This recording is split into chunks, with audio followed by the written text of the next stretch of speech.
And obviously we have a number of issues we're going to be discussing this afternoon, principally reports around antisocial behaviour, the partnership approach to drug and alcohol misuse, mental health, the use of force and neighbourhood policing. And obviously we'll be exploring a number of questions and issues arising from each of those reports. So before we get into that, I'm Mark Burns-Williamson, the Police and Crime Commissioner for West Yorkshire. It's Jane Sykes, Interim Chief Exec here at the Office of the Police and Crime Commissioner. I'm Russ Foster, I'm the Temporary Deputy Chief Constable, and I'm representing the Temporary Chief Constable who's dealing with other matters. And I'm Assistant Chief Constable Tim Kingsman, and I'm the Assistant Chief Constable for Specialist Operations. I'm ATC Catherine Hankinson. I have responsibility for local policing and safeguarding. Thank you, and thanks for being here to update on the reports this afternoon. So if we go to the agenda, the first item on the agenda are the notes of the previous meeting held on the 13th of February. And I think the one action I would sort of make reference to there is around the serious and violent crime. And there's an action in there around the providing the detailed serious violence strategy,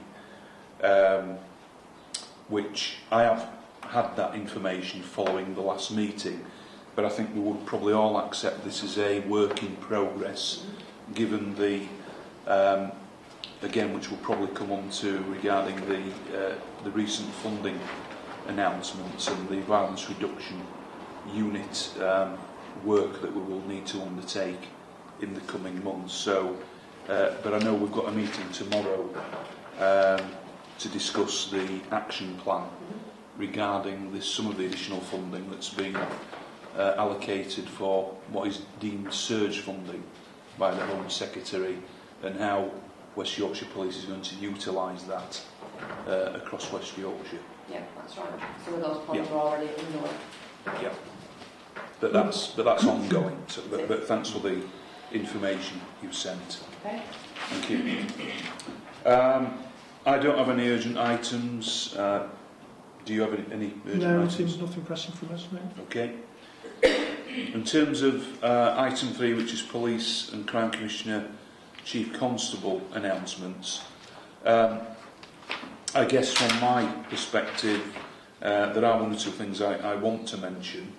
The first one is a congratulations to West Yorkshire Police around the recent announcement last week on the assessment of the HMIC FRS.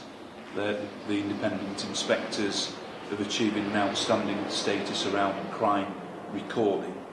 And I know that there's a lot of work gone into that over the last few years, and I think it just demonstrates the progress that's been made. So I just wanted to put on record my thanks for that, and there was some good coverage of that last week. Also, at the moment, the recruitment for a permanent Chief Constable is now underway. That application process closes on the 9th of June.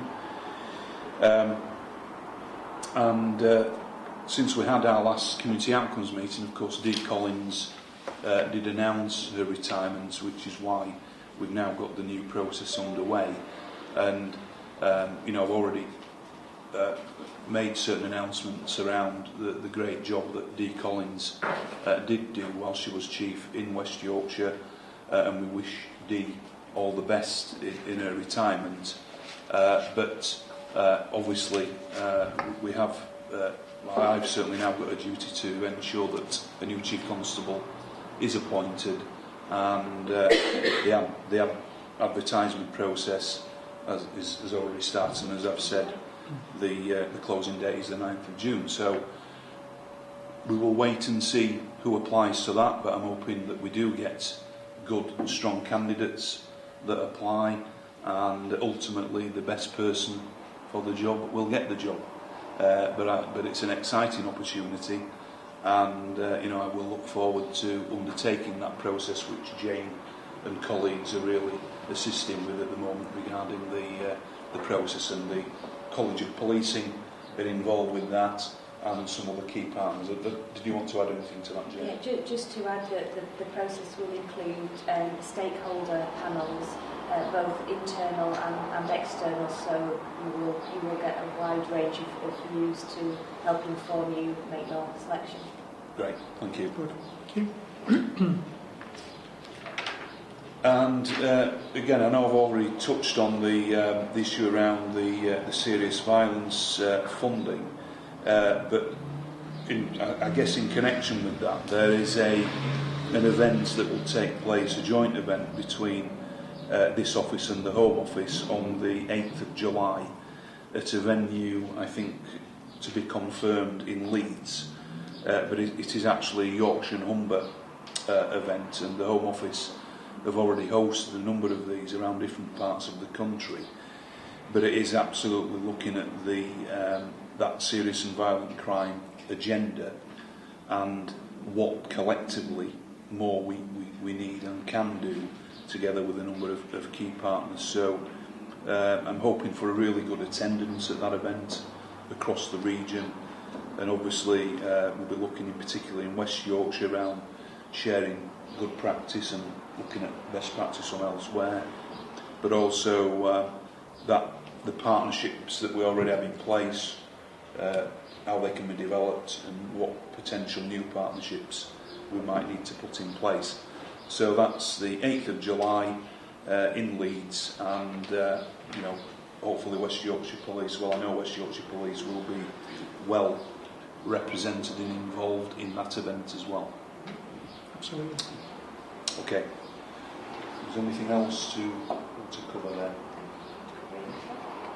Oh, yes, the other announcements, and it's important to sort of highlight this, is that the independent custody visitor scheme that is run through this office did receive a national award recently, recognised through the ICVA national body around good practice, and I did recently undertake a visit with some of our volunteers to Ellen Road and had a good chat with some of the officers there and saw firsthand some of the issues that the custody staff have to deal with day in, day out, and it is a really valuable scheme, and it is good that it's been recognised in that way. And again, I just want to thank the volunteers in particular who do a really valuable role, but also the staff within this office who oversee that scheme. So just important to flag that